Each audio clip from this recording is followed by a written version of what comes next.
Hi everyone, my name is Likarion Wainaina. I'm the writer and the director of ANAM'S WAKE, and I'm here to break down a scene. Okay, let's go. If he is deemed unworthy of being an ancestor, his restless spirit will haunt you, and it will turn into a curse passing down from generations. Every one of you will carry this soul's heaviness until your souls are judged. So please, do not rush this. So this scene is, I picked this scene because of the blocking. I come from a theater background, and so I love a really theatrical kind of blocking. My blocking is not always realistic, is what I'm being told, but it's definitely always theatrical. I love using spaces, and I knew the space of the house would be really, really important. So to learn how massive the location is, Enos and I decided let's have a structure of how to capture it. So Tulians are very, very wide. And then as the movie progresses, you're going tighter and tighter and tighter. There's a film called 12 Angry Men that did it in a classic way, and we tried to steal a lot from the greats. And that was one of the movies we referenced. Enos, as usual, come bail me out. Where is it? No. So the scene starts by the window there.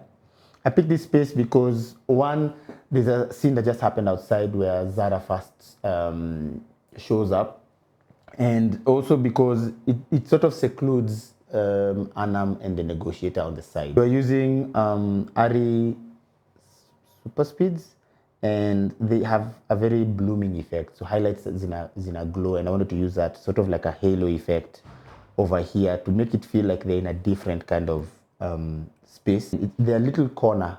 When you're working with an ensemble cast, it's really tricky to always focus on everyone. You can't focus on everyone all the time, otherwise your film will be very choppy. So you have to sort of cluster people. I love this move of Death pointing and then the camera moving.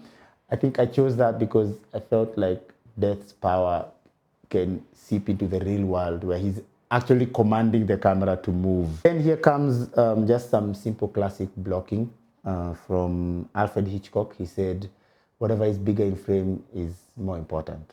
So when you're blocking, what I try to do is to create different silhouettes, not have everyone clustered. One key thing that is working in my favor when it comes to ensemble casts is where people are looking at. Always creates interesting lines, and if you have a lot of looking lines, and you can lead the audience's attention to one focus, and that's what I used. And then now all the eye lines now have shifted, and we have a really nice contrast of of eye lines leading to the next important thing, which is the negotiator's entrance.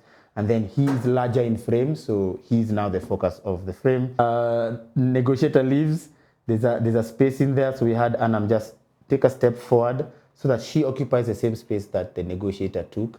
And then now she's larger in frame, and now she's more important. Then she turns and she mimics the same exact move that the negotiator does.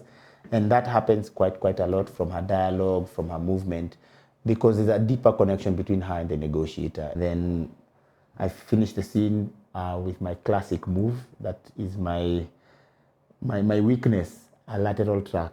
And always rolls his eyes whenever I say, I want a lateral track. He's like, again. I'm like, yeah, there's just something so gorgeous about it. And then I love the ending, which ends exactly where we started, by the window.